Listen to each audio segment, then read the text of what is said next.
নমস্কাৰ, এটা ডাঙৰ খবৰ লৈ অহাৰ চেষ্টা কৰিছোঁ। শীঘ্ৰে পঞ্চায়ত ইলেকশ্যন অনুষ্ঠিত কৰিব পাৰিব। ইতিমধ্যে গুৱাহাটী উচ্চ ন্যায়ালয়ে অসম চৰকাৰক অনুমতি প্ৰদান কৰিছে।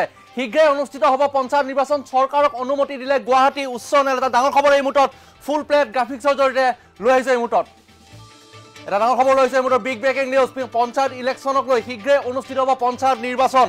গুৱাহাটী উচ্চ ন্যায়ালয়ৰ বৃহৎ ৰায়দান দিছে আৰু শীঘ্ৰে অনুষ্ঠিত কৰাৰ বাবে চৰকাৰক পৰামৰ্শ দিছে আৰু গুৱাহাটী উচ্চ ন্যায়ালয়ে অনুমতি দিছে ইতিমধ্যে অসম চৰকাৰক। আৰু অসম চৰকাৰে অতি শীঘ্ৰে কম সময়ৰ ভিতৰত তেওঁলোকে পঞ্চায়ত নিৰ্বাচন অনুষ্ঠিত কৰিব পাৰিব। ৰাজ্যৰ 9খন পঞ্চায়তৰ বাহিৰে বাকী পঞ্চায়তত তেওঁলোকে নিৰ্বাচন অনুষ্ঠিত কৰিব। দীৰ্ঘদিনীয়া শুনানিৰ অন্তত উচ্চ ন্যায়ালয়ে অনুমতি দিছে অসম চৰকাৰক। এই মুহূৰ্তত এটা বিগ ব্ৰেকিং নিউজ।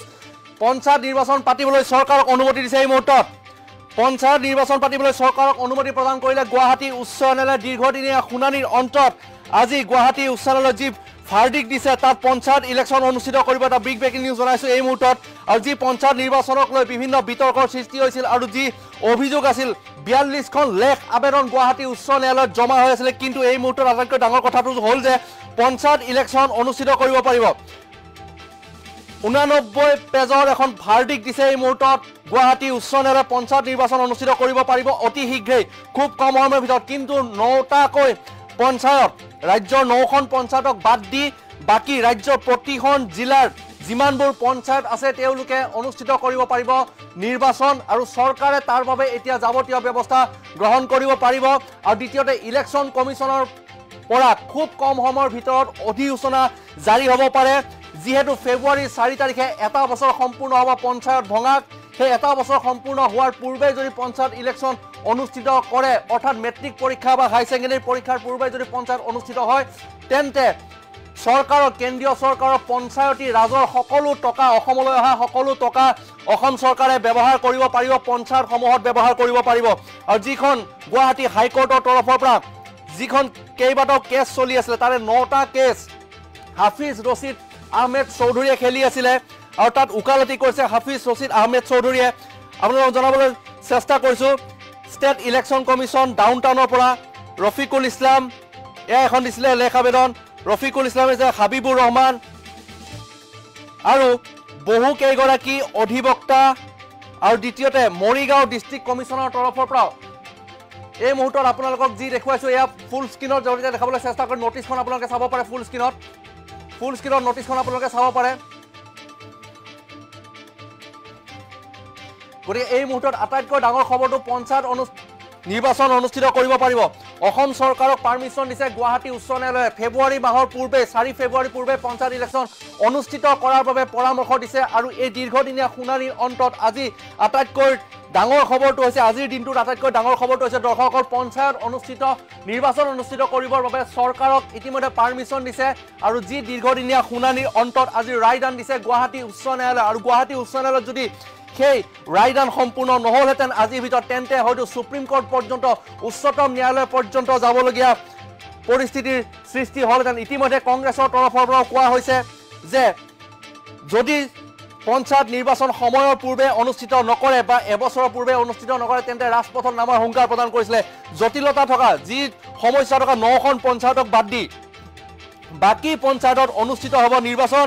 এই গুৱাহাটী উচ্চ ন্যায়ালয়ে ৰায় প্ৰদান কৰিছে কিছু মুহূৰ্তৰ পূৰ্বে। গতিকে সমষ্টি পুনৰ নিৰ্ধাৰণৰ প্ৰসংগক লৈ কেইবাখনো আবেদন দাখিল হৈ কৰিছিল, 42খন লেখ আবেদন দাখিল কৰিছিল। আৰু সমষ্টি পুনৰ নিৰ্ধাৰণৰ পিছত যি পঞ্চায়ত ভংগ কৰা হৈছিলে, ৱাৰ্ড ভংগ কৰা হৈছিলে, ৱাৰ্ডসমূহত প্ৰতিটো এখন গাঁৱৰ পৰা 2টা পৰিয়াল, অন্য এখন গাঁৱৰ পৰা 4টা পৰিয়াল, তেনেকৈ এখন ৱাৰ্ড গঠন কৰা হৈছিল। তাতো সন্তুষ্ট নাছিল বিৰোধী দলসমূহে। কিন্তু এই মুহূৰ্তত শুকুৰবাৰে কেবিনেট বৈঠকৰ অন্তত গুৱাহাটী উচ্চ ন্যায়ালয়ে শনিবাৰে নিশা 12 বজাৰ ভিতৰত ৰায় নিদিলে মেট্ৰিক আৰু উচ্চতৰ মাধ্যমিক চূড়ান্ত পৰীক্ষা শেষ নোহোৱালৈকে পঞ্চায়ত নিৰ্বাচন অনুষ্ঠিত কৰিব পৰা নহ'ব বুলি মুখ্যমন্ত্ৰী হিমন্ত বিশ্ব শৰ্মাই যেতিয়া কৈছিলে, তাৰ পাছতে গুৱাহাটী উচ্চ ন্যায়ালয়ৰ অধিবক্তা আৰু গুৱাহাটী উচ্চ ন্যায়ালয়ৰ যিসমূহ অন্য অধিবক্তা আছে, জ্যেষ্ঠ অধিবক্তাকে ধৰি, তেওঁলোকে মুখ্যমন্ত্ৰীৰ সেই মন্তব্যৰ বিৰুদ্ধে তীব্ৰভাৱে তেওঁলোকে ক্ষোভ উজাৰিছিল। তেওঁলোকে কৈছিলে যে চৰকাৰে ইচ্ছা কৰিয়েই তেওঁলোকে পঞ্চায়ত নিৰ্বাচন অনুষ্ঠিত কৰিব বিচৰা নাই। 2026 চনৰ বিধানসভা নিৰ্বাচনলৈকে তেওঁলোকে পঞ্চায়ত নিৰ্বাচন পিছুৱাই তেওঁলোকে অনুষ্ঠিত কৰাৰ বাবে হয়তো তেওঁলোকৰ মন আছিলে। তাৰ বাবে কিন্তু অধিবক্তাসকলে চৰকাৰৰ বিৰুদ্ধে বহুতো মন্তব্য কৰিলে আৰু চৰকাৰৰ যি ব্যৱস্থা, চৰকাৰৰ যিটো নীতি, সেই নীতিৰ বিৰুদ্ধাচৰণ কৰি কেইবাটাও লেখ আবেদন 42খন লেখ আবেদন জমা হ'ল গুৱাহাটী উচ্চ ন্যায়ালয়ত। তাৰ পাছতে গুৱাহাটী উচ্চ ন্যায়ালয়ৰ তৰফৰ পৰা এই মুহূৰ্তত চূড়ান্ত ৰায়দান দিয়া হৈছে যে পঞ্চায়ত নিৰ্বাচন অনুষ্ঠিত কৰিব পাৰিব। সমস্যা আছে 9টাকৈ পঞ্চায়তত, বৰাক উপত্যকাৰ 9টাকৈ পঞ্চায়তৰ সমস্যা আছে আৰু সেই সমস্যাসমূহ দূৰ কৰিব পৰা নাযাব অতি শীঘ্ৰেই। গতিকে যি তাত পঞ্চায়তসমূহ ভংগ কৰি যি পুনৰ পঞ্চায়ত গঠনৰ বাবে যি দাবী তুলি আছে বিৰোধী পক্ষই, সেই বিৰোধী পক্ষ আৰু অধিবক্তাৰ সেই দাবী আৰু ক্ষোভত এতিয়া গুৱাহাটী উচ্চ ন্যায়ালয়ৰ লগতে যিটো ৰায়দান, সেই ক্ষেত্ৰত কিন্তু হিমন্ত বিশ্ব শৰ্মা চৰকাৰে পঞ্চায়ত নিৰ্বাচন অনুষ্ঠিত কৰিবই লাগিব। এয়া বুক ঠেকেচা খাইছে গুৱাহাটী উচ্চ ন্যায়ালয়, কাৰণ তেওঁলোকে বিচাৰিছিল নেকি যে সেইবাবে মুখ্যমন্ত্ৰীগৰাকীয়ে কৈছিল যদি ফেব্ৰুৱাৰী মাহৰ আগত পঞ্চায়ত নিৰ্বাচন অনুষ্ঠিত কৰিব নোৱাৰে তেন্তে মেট্ৰিক পৰীক্ষাৰ পিছলৈকে অৰ্থাৎ বহাগ বিহুৰ পূৰ্বে পঞ্চায়ত নিৰ্বাচন অনুষ্ঠিত কৰাৰ কথা অৰ্থাৎ তেওঁলোকে সিদ্ধান্ত গ্ৰহণ কৰিছিল। কিন্তু বহাগ বিহুৰ পূৰ্বে পঞ্চায়ত অনুষ্ঠিত কৰিলে যিটো সময়ত পঞ্চায়ত ভঙা 2024 চনৰ 4 ফেব্ৰুৱাৰী তাৰিখে পঞ্চায়তসমূহ ভাঙি দিছিলে সমষ্টিৰ পুনৰ নিৰ্ধাৰণৰ সময়ত, আৰু সেই সমষ্টিৰ পুনৰ নিৰ্ধাৰণৰ পিছত পঞ্চায়তসমূহ ভঙাৰ পিছত এখনো পঞ্চায়ত নাছিল। ৰাস্তাৰ পথৰ গাঁৱলীয়া যিসমূহ কাম আছে, গ্ৰামোন্নয়ন বিভাগৰ যিসমূহ কাম আছে, যিসমূহ পুঁজি আছে, সেইবোৰ ব্যৱহাৰ কৰিবলৈ এখনো পঞ্চায়ত নাছিল অসমত। আৰু কিন্তু সেই এখনো পঞ্চায়ত নথকাৰ পিছত পঞ্চায়ত নিৰ্বাচন এবছৰৰ ভিতৰত অনুষ্ঠিত কৰিব লাগিছিল। সেয়া সংবিধান প্ৰদত্ত হিচাপে এবছৰৰ ভিতৰত পঞ্চায়ত অনুষ্ঠিত কৰিব লাগিছিলে।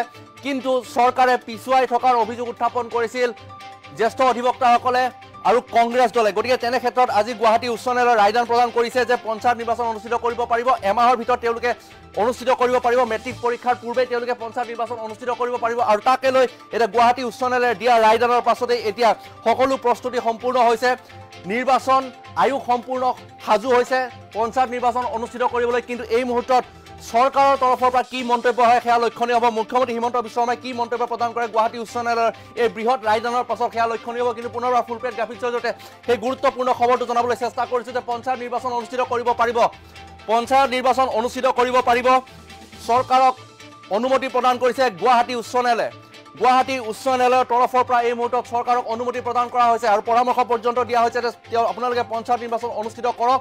অতি শীঘ্ৰেই আপোনালোকে 9খন পঞ্চায়তক বাদ দি বৰাক উপত্যকাৰ 9খন পঞ্চায়তক বাদ দি ৰাজ্যৰ প্ৰতিখন পঞ্চায়তৰ বাবে নিৰ্বাচন অনুষ্ঠিত কৰিব পাৰিব।